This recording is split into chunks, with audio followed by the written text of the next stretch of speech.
জয় গুরু। আশা করি আপনারা সবাই ভালো আছেন।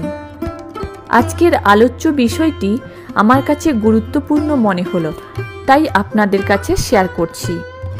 সময়টা 1984 সাল জুলাই মাস। বেলা ঠিক 10টার পর শ্রী শ্রী পিতৃদেব ঘরে খাটের উপর বসেছেন। ঘর ভর্তি মানুষ।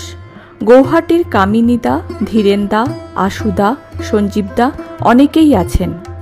হঠাৎ ধুতি পাঞ্জাবি পরিহিত এক ভদ্রলোক দাঁড়িয়ে হাত জোড়ো করে কাঁদতে লাগলেন আর বললেন, বরদা, শ্রী চরণে একটু ঠাঁই দেন, ছেলেরা আমাকে ঘরে ঢুকতে দিচ্ছে না।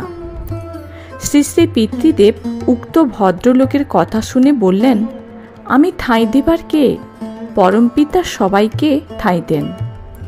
একটু থেমে বলতে লাগলেন, আপনার ঘর, আপনার ছেলেদের বড় করলেন, লেখাপড়া শেখালেন, বিয়ে থাওয়া দিয়ে সুখ শান্তির ব্যবস্থা করলেন, অথচ আপনাকেই ঘরে ঢুকতে দিচ্ছে না কেন?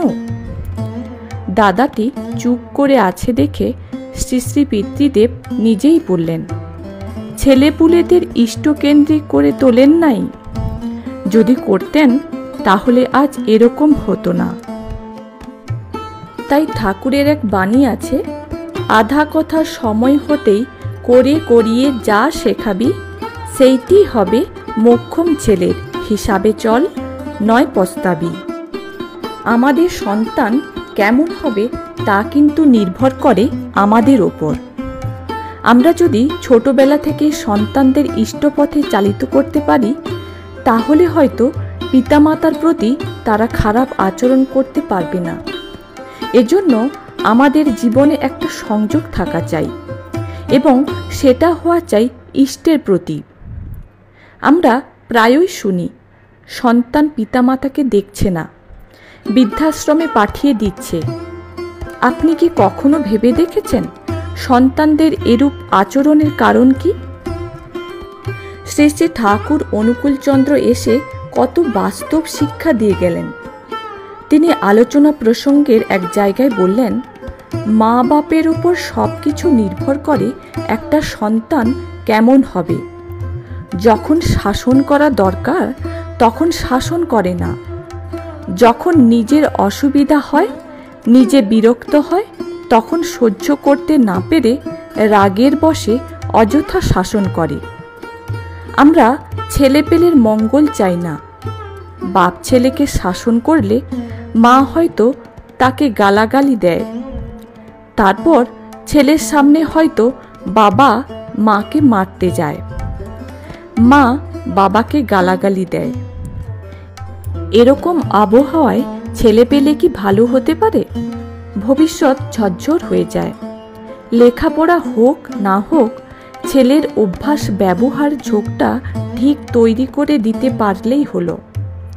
4-5 বছরের মধ্যে এটা তৈরি করে দিতে হয়। যত বেশি বয়স হয় ততই অসুবিধে।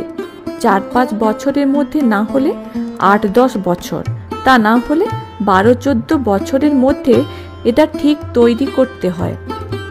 এরপর আর হয়ে ওঠে না। মা বাপ যদি ছেলে তৈরি করতে না পারে, কোনো মাস্টারে কিছু করতে পারে না।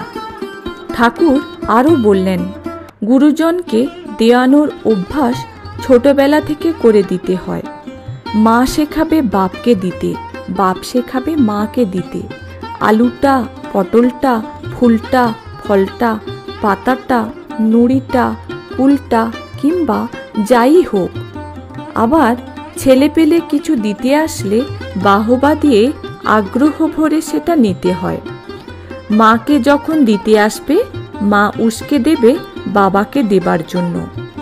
বাবাকে যখন দিতে আসবে, বাবা চেতিয়ে দেবে মাকে দেবার জন্য। মায়ের আসাক্ষাতে বাবা সন্তানের কাছে তার মায়ের কথা এমন লোভনীয় করে বলবে যে মায়ের জন্য শ্রদ্ধা, ভক্তি, ভালোবাসায় তার বুকখানা ফুলে ফেপে ওঠে। আবার মাও অমন করে বাবার সম্বন্ধে বলবে।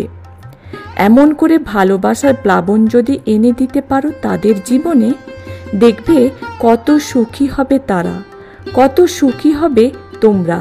প্রত্যেকটা বাড়ি ঘর তখন দেবদেউল হয়ে উঠবে। তাই ঠাকুর একটা বাণীতে বললেন, পিতায় শ্রদ্ধা মায়ের টান, সেই ছেলে হয় সাম্য প্রাণ। আমরা যদি ঠাকুরের এই কথাগুলো মেনে ছোট থেকেই সন্তানদের শিক্ষা দিতে পারি, তাহলে তারা পিতামাতা এবং অন্যান্য গুরুজনদের প্রতি শ্রদ্ধাবান হয়ে উঠবে। জয় গুরু। সবাই ভালো থাকবেন, সুস্থ থাকবেন।